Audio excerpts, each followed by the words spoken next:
अरबाजच्या विषयी तर काय मला न आवडणारा व्यक्ती इतक्या स्पष्टपणे मी सांगतो. आपला आराध्य दैवत असलेल्या छत्रपती शिवाजी महाराजांचा जो जय जयकार करू शकत नाही, त्याच्याविषयी माझ्या मनात त्याची आवडणारी आणि खटकणारी गोष्ट मला ठेवायचीच नाही. वर्षाताईंची माफी मागून बोलतो मी. ते तुम्ही पाहिलं असेल की ते मराठी कार्ड वगैरे ह्या गोष्टी सगळ्या, मला असं वाटतं निकीनी पण वर्षाताईंना हरले आणि वर्षाताईंनी पण निकीला हरले. कारण की तुम्ही आतमध्ये गेलाय, पाय ठेवलंय की तुम्हाला आभाळ पण दिसत नाही. म्हणजे सूरज खूप निर्मळ मनाचा मुलगा आहे. इतकं तो महादेवाला पप्पा म्हणतो. म्हणजे तुम्हाला खरंच वाटतं का तिला चक्कर आली होती की तिने ती ऍक्टिंग केली होती? नमस्कार, रेडिओ सिटीची मी आरजे शो शनाली आणि आज स्टार्स कट्ट्यावरती आपल्यासोबत आहे मॉडर्न नव्या युगाचे सुप्रसिद्ध कीर्तनकार पुरुषोत्तम दादा पाटील. रामकृष्ण हरी. रामकृष्ण हरी. जय शिवराय. कसं वाटतंय स्टुडिओत आल्यानंतर? खूप छान, खूप छान. मला भेटायचंच होतं आपल्याला. बिग बॉसमुळं ती भेट होते आहे, ह्याचा आनंद आहे. क्या बात आहे, खूप मस्त. आम्हालाही छान वाटलं तुम्हाला पाहून, कारण की आजपर्यंत तुमचे आम्ही सोशल मीडियावरती वेगवेगळे व्हिडिओज पाहिलेले आहेत, ज्यामध्ये जिम जाणं असू देत किंवा मग छानपैकी डान्स करणं असू देत किंवा मग कीर्तन करणं असू देत. जसं मी म्हटलं की मॉडर्न नव्या युगाचे कीर्तनकार आहात तुम्ही. आणि बिग बॉसच्या घरात जाण्याचा जो अनुभव होता निश्चितच तो खूप वेगळा असेल. पण सगळ्यात आधी मला जाणून घ्यावं असं वाटतंय, तुम्हाला जेव्हा कळालं की आपण बिग बॉसच्या घरामध्ये जाणार आहोत तर काय प्रोसेस होती? कारण की खूप जणांना वाटतं की आपण त्या घराचा भाग झालं पाहिजे, त्या घरातील सदस्यांपैकी आपण एक असलं पाहिजे. काय प्रोसेस होती बिग बॉसच्या घरात जाण्याची? अगदीच मला पहिला एक मेसेज आला की एका रियालिटी शोमध्ये तुम्हाला जायचं आहे का, तुम्ही जाणार? तर मी अगोदर 2 दिवस त्या मेसेजकडे दुर्लक्ष केलं, कारण की तो माझा जो रेग्युलर नंबर आहे त्याच्यावर नव्हता आला. मी माझ्या सोशल मीडियावर माझा एक वेगळा नंबर आहे, तर त्याच्यावर मी तो मेसेज आला होता. मला असं वाटलं की कदाचित येतात असे मेसेज. मी 2 दिवसांनी तो मेसेज पाहिला आणि फक्त रिप्लाय केला की काय, कोणता रियालिटी शो आहे? तर म्हटलं तुम्हाला एक फोन येईल. मला फोन आला.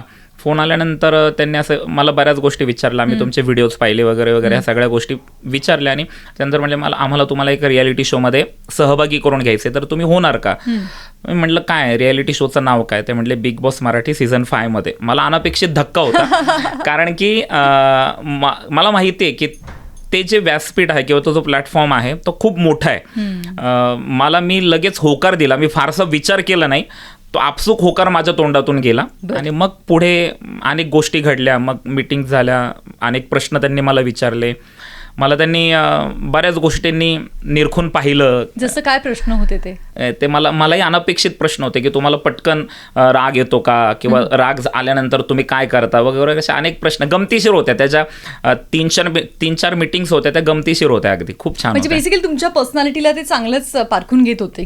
जर अशी सिच्युएशन आली तर हे तिथे तसं रिॲक्ट करू शकतात का? म्हणजे एकंदर शोला जो फुटेज पाहिजे तो देऊ शकतात का? अगदी तसं असेल. हो. ओके, मला सांगा, मग हे तर मीटिंग वगैरे झाल्यात, पण त्या दरम्यान मग आधीचे सीझन्स फॉलो करणं सुरू केलं होतं, पाहायला सुरुवात केली होती? हो, मी म्हणजे जेव्हा बोलणं झालं त्यानंतर पूर्ण सीझन 3 मी पूर्ण फॉलो केला, पूर्ण पाहिला. बऱ्याच गोष्टी त्याच्यातून समजावून घेतल्या. आणि त्या गोष्टी म्हणजे एकतर कसं 1 तासाचा तो एपिसोड मी पाहत होतो आणि घरामध्ये गेल्यानंतर बऱ्याच गोष्टी अशा वेगळ्या जाणवल्या आणि त्या जाणून घेताच मी बाहेर आलो. त्यामुळं मला जे तिकडे रिॲक्ट व्हायचं होतं त्या गोष्टी माझ्याकडून झाल्या नाहीत असं मला वाटतं. कारण की एकतर वारकरी संप्रदायाचं किंवा महाराज म्हणून तो एक विचार होता की बाहेर, कारण की आतमध्ये गेल्यानंतर काही समजतच नाही तुम्हाला. तुम्ही आतमध्ये गेलाय, पाय ठेवलंय की तुम्हाला आभाळ पण दिसत नाही. तुम्हाला आभाळ पण दिसत नाही. तुम्हाला तुमच्याकडे घड्याळ नाही, तुमच्याकडे कोणता म्हणजे पेपर तुम्हाला वाचता येत नाही. काही दिवस रात्र संध्याकाळ, काही लाईट बदलल्या की मग कळते की आता आपल्याला झोपायचंय, लाईट बदलले की कळतं संध्याकाळ झाली. तर ह्या सगळ्या गोष्टी समजावून घेताच आणि मी 2-3 ठिकाणी स्टँड घेतला, त्या पण आपल्या चर्चेमध्ये मी तुम्हाला सांगतोच तसं. नक्कीच. आत्ताच्या सीझन मधील किती सदस्यांना तुम्ही चांगलं ओळखत होता? एकतर काय झालं, म्हणजे ह्या सगळ्या टीमनी इतकं गुपित ठेवलं होतं. जेव्हा आम्ही तिकडे शूटसाठी गेलो, म्हणजे फोटोशूट पहिलं झालं, तर फोटोशूट म्हणजे आम्ही जिकडे फोटोशूट होतं तिथपर्यंत गाडी गेली. गाडी गेल्यानंतर एक मुलगा आला आणि त्याने मला मास्क दिला एक तोंडावर लावायला. तो पूर्ण मास्क मला काही समजत नव्हतं हे काय चाललंय, म्हणजे नाही का, कम्प्लीट पॅक. मग तिथून गेल्यानंतर व्हॅनिटी उभे होत्या एवढ्या, प्रत्येक व्हॅनिटीमध्ये म्हणजे होतं कोणी ना कोणीतरी होतं, पण कोण आहे हेच माहिती नव्हतं. मग मला खूप कुतूहल होतं, अरे सगळं वेगळं घडतंय ना, म्हणजे मी कधी हे अनुभवलेलं नाहीये. व्हॅनिटीमध्ये बसणं किंवा आपल्याबरोबर एक शॅडो बॉय देणं की तो आपल्याबरोबर सावलीसारखा राहतो, हे सगळं माझ्यासाठी खूप गमतीशीर होतं. म्हणजे ठीक आहे, माझी तिकडे शॉर्ट जर्नी झाली घरातली, पण मला हे एक इतके नवीन अनुभव घेता आला. इतके अनुभव भेटले, त्याच्यात मी खूप आनंदी आहे. तो मग हाताला धरून ते फोटो काढण्यासाठी अगोदर ते बाजूला सगळ्यांना सारणं की चला कोणी, आणि मग त्याच्यानंतर ज्यावेळेस घरामध्ये आम्हाला प्रवेश करायचा होता त्यावेळेस घरात जेव्हा मी प्रवेश केला तर तिथे पहिलं मी वर्षाताईंना पाहिलं. म्हणजे मी आतमध्ये घरात गेलो, फेटा बांधलेला होता, तुम्ही ते पाहिलं असेल. फेटा बांधलेला होता, नेहरू शर्ट, धोतर, जॅकेट, कपाळावर गोपीचंदनाचा टिळा, बुक्का, आपल्या वारकरी संप्रदायाच्या वेशामध्ये. तो विचारच घेऊन मी आतमध्ये गेलो. गेल्या की इथून पुढे 3 महिने मला या घरात राहायचं आहे, तर घर हे आपल्यासाठी मंदिर आहे म्हणून मी तिथे गेले दर्शन घेतलं. बर, मग आता मला सांगा की काय असतं ना की आपण काही लोकांना बघतो, काही लोकांना आपण ऐकत असतो, पण जेव्हा आपण एखाद्या माणसासोबत राहतो तेव्हा तो खऱ्या अर्थाने आपल्याला कळतो. तर मग घरातल्या अशा सदस्यांपैकी तुम्हाला कुठे तुमचं असं वाटलं की तुमच्या म्हणजे आपण म्हणूयात ना की भावनेला तडा गेला की अरे नाही, मी यांच्याबद्दल ऐकलं होतं की यांना मी असं बघितलं होतं? नाही, म्हणजे खरं तर आता मला माहिती नाही मी इथं कितपत बोलू शकेल किंवा म्हणजे मी आतमध्ये गेल्यानंतर म्हणजे वर्षाताईंची माफी मागून बोलतो मी. वर्षाताईंना पाहिल्यानंतर एक आनंद वाटला होता की अरे वर्षाताई आहेत आपल्यासोबत. तर आपल्याला एक असं वाटतं ना, अरे तर वर्षाताईंसोबत आपण बोलायचं आहे. तर वर्षाताईंनी पहिल्या इंट्रोमध्ये जो मला ट्रीट केलं ना, म्हणजे मला त्या विचारत होत्या तुम्ही काय करता, म्हणून मी कीर्तन करतो. तुम्ही कुठे असता, मी आळंदीला असतो. मग तुम्ही हेच पूर्ण वेळ करता का? त्यांची जी विचारण्याची पद्धत होती ना ती मला कुठंतरी खटकली की आपण ह्यांच्याकडे आपण इतक्या आदराने पाहतोय आणि आपल्यापेक्षा ह्या वयाने मोठ्या आहेत, ह्यांच्यामध्ये आपण आपली मोठी बहीण पाहतोय किंवा आपण इकडे मातृत्वाच्या ह्याने पाहतोय, तर त्यांनी तितक्या प्रेमाने आपल्याला विचारलं पाहिजे होतं. तर तिथे थोडंसं जरा मला वाटलं वर्षाताईंच्या विषयी की बोलण्याचा टोन त्यांचा तसा होता. पण तो कारण की ती पहिलीच मुलाखत होती आमची, तिथे ते थोडं खटकलं. पण नंतर जसं पुढचे 6-7 दिवस मी वर्षाताईंबरोबर राहिलो तर वर्षाताई खूप आदराने बोलल्या. पण पहिलं घरात गेल्यानंतर आपली जी एक डोक्यात असते ना की बाबा ह्या व्यक्तीने आपल्यासोबत खूप चांगलं बोललं पाहिजे किंवा खूप आपल्याला व्यवस्थित ट्रीट केलं पाहिजे, तर तिथं थोडंसं जरा मला माझ्या मनाच्या विरोधात गेल्यासारखं झालं असं. आणि कधी कधी काय होतं माहिती का दादा, की समोरच्या माणसाचं विचारणं सहज असतं, पण त्याचं आपण म्हणतो ना की त्याचा स्वर कसा आहे ते विचारताना त्यावरनं खूप गोष्टी बदलतात. पण कुठेतरी काय वाटतं माहिती का दादा, जेव्हा मी बिग बॉसचा आता हा सीझन बघत आहोत तर थोडी स्प्लिट्सविलाची वाईब यायला लागली. जोड्या जमणं, त्याच्यानंतर आरडाओरड करणं, किंचाळणं, सतत भांडण, जिथे गरज नाहीये तिथे सुद्धा आरडाओरडा करणं. मी जास्त म्हणजे मला जर असा त्रागा झाला असेल तर ह्याच गोष्टीचा जास्त त्रागा झाला की हे अंगावर येणं, हे सतत बोलणं. म्हणजे मी निकीच्या बाबतीत बोलतो, टिश्यूचा पण इश्यू करणारी मुलगी आहे ती. म्हणजे टिश्यू पडला असेल तरी त्याच्यावरून वाद व्हायचे तिचे, कोणासोबतही वाद व्हायचे, जास्त ते वर्षाताईंसोबत व्हायचे. पण हे सगळं असं आरडाओरड असणं जाणीवपूर्वक वर्षाताईंना हेरलंय असं वाटतं का निकीनी? मला असं वाटतं निकीनी पण वर्षाताईंना हेरले आणि वर्षाताईंनी पण निकीला हेरले. कारण की बाकीचं सगळ्यांसोबत वर्षाताईंचं म्हणजे माझ्यासोबत पण नंतरचा अनुभव खूप चांगला आहे माऊली. पण मग समजा दिसायचं असेल तर आपल्याला निकीसोबत भांडावं लागेल आणि निकीला पण वाटतं की आपल्याला दिसायचं असेल तर वर्षाताईंबरोबर आपण या गोष्टी ताणल्या पाहिजेत. ते असंच चाललेलं आहे त्यांचं. ओके, आणि आता जे तुम्ही सगळ्या सदस्यांसोबत राहिलेला आहात, तुमच्याकडे मला जाणून घ्यावं असं वाटतंय. हा प्रश्न मी खरं तर सगळ्यांनाच विचारणार आहे. बिग बॉस मराठी सीझन 5 मधील जे आत्ता सध्याचे सदस्य आहेत, एक आवडलेली गोष्ट आणि एक खटकलेली गोष्ट काय सांगाल? तसं तर बऱ्यापैकी जास्त खटकलेलं नाहीच आहे मला, पण ज्येष्ठतेच्या नात्याने वर्षाताईंपासून मी सुरुवात करतो. वर्षाताई मला पहिल्या दिवशी ज्या जाणवल्या की त्यांचा टोन थोडासा वेगळा होता, कारण की माझी त्यांची ओळखच नव्हती. कदाचित ओळख नव्हती म्हणून त्यांचा तो टोन असेल कदाचित, कारण की ते अभिनेत्री आहेत एवढ्या मोठ्या, तर त्यामुळे कदाचित. पण नंतर त्यांचा टोन मी पाहिला, तो टोन त्यांचा तसाच आहे घरामध्ये. ते एरवी पण बोलताना त्याच पद्धतीने बोलतात. म्हणजे तुम्ही पाहिलं असेल की ते प्रेमाने बोलतात आणि वाद पण त्याच टोनमध्ये करत असतात.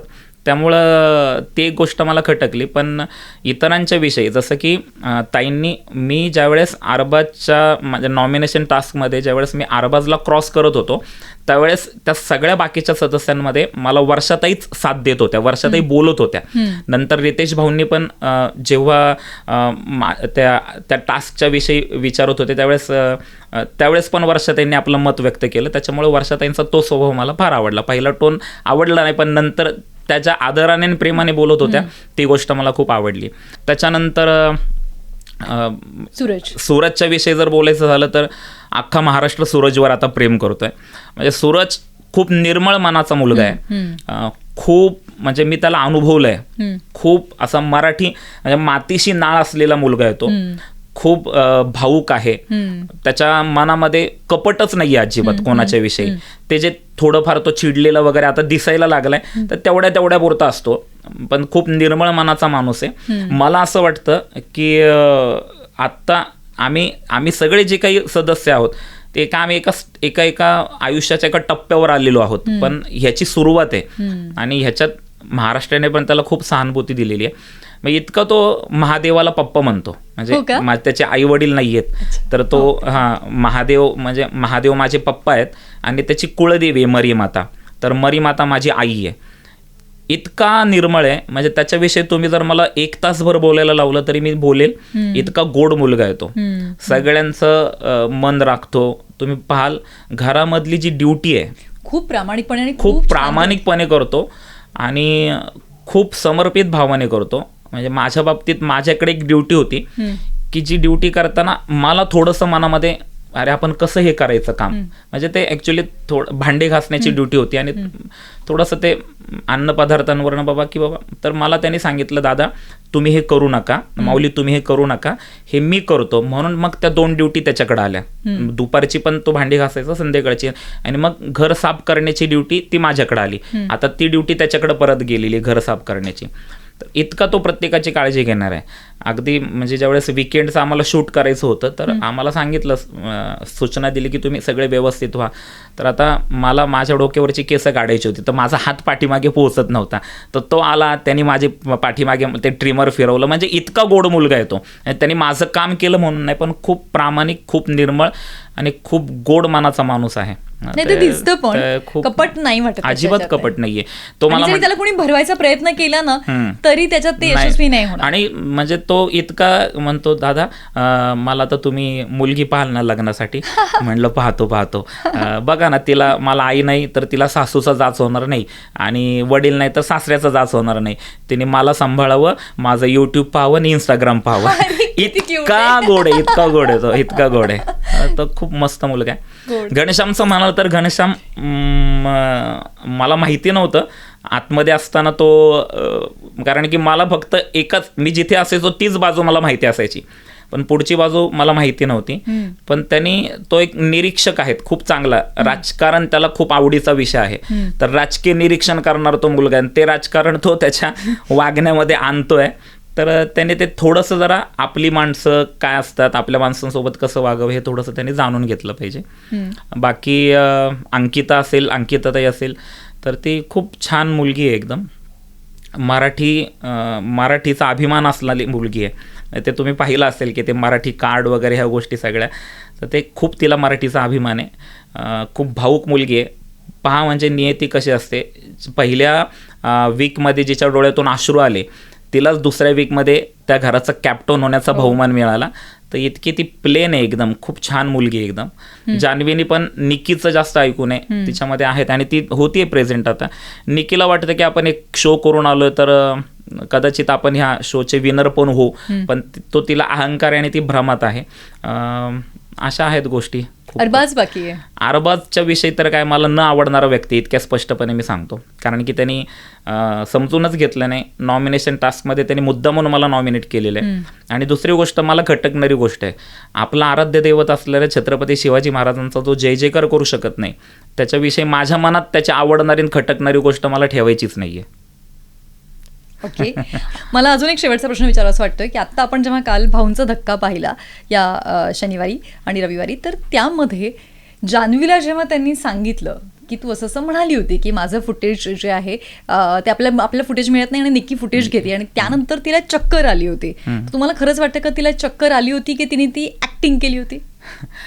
मला ते असं वाटतंय की तो कदाचित अभिनय असावा तिचा असं. कारण की जसं की तुम्ही पाहिलं असेल की आमच्या सगळ्या टेस्ट करून आम्हाला आतमध्ये घरामध्ये घेतलेलं आहे. म्हणजे तुम्हाला इतकी बारीक काळजी घेतलेली आहे. म्हणजे पार काय म्हणतात त्याला, ते मानसोपचार तज्ज्ञ त्यांच्याबरोबर आमचं बोलणं झालेलं आहे. आमच्या सगळ्या हेल्थ जे काही सगळ्या गोष्टी, म्हणजे मला असं वाटतं की मी माझ्या आत्तापर्यंतच्या आयुष्यामध्ये एवढ्या कधी टेस्ट केल्या नाहीत, तेवढ्या सगळ्या झालेल्या आहेत. त्याच्यामुळे तुम्हाला जर हेल्थ इश्यू काय असेल तर तो अगोदरच क्लिअर झाला पाहिजे होता. आणि ती अशी नाही आहे की तिथल्या त्या वातावरणामुळे तिला चक्कर आली असेल असं मला नाही वाटत, कारण की ती खूप स्ट्रॉंग आहे, त्या पद्धतीने ती तिथे रिॲक्ट होते. निकीची भीती वाटून पण तिला ते स्ट्रेस आला असेल, असंही झालं असेल कदाचित. ओके, स्टार्स कट्ट्यावरच्या ह्या गप्पा तुम्हाला कशा वाटल्या त्या नक्की खाली कमेंट्समध्ये सांगा. आणि पुढे कुठल्या सदस्याला बघायला तुम्हाला आवडेल आणि तुमचा आवडता सदस्य कोणता आहे ज्याला तुम्ही सपोर्ट करत आहात ते देखील कमेंट्समध्ये नक्की मेन्शन करा. सबस्क्राईब करा रेडिओ सिटी मराठी.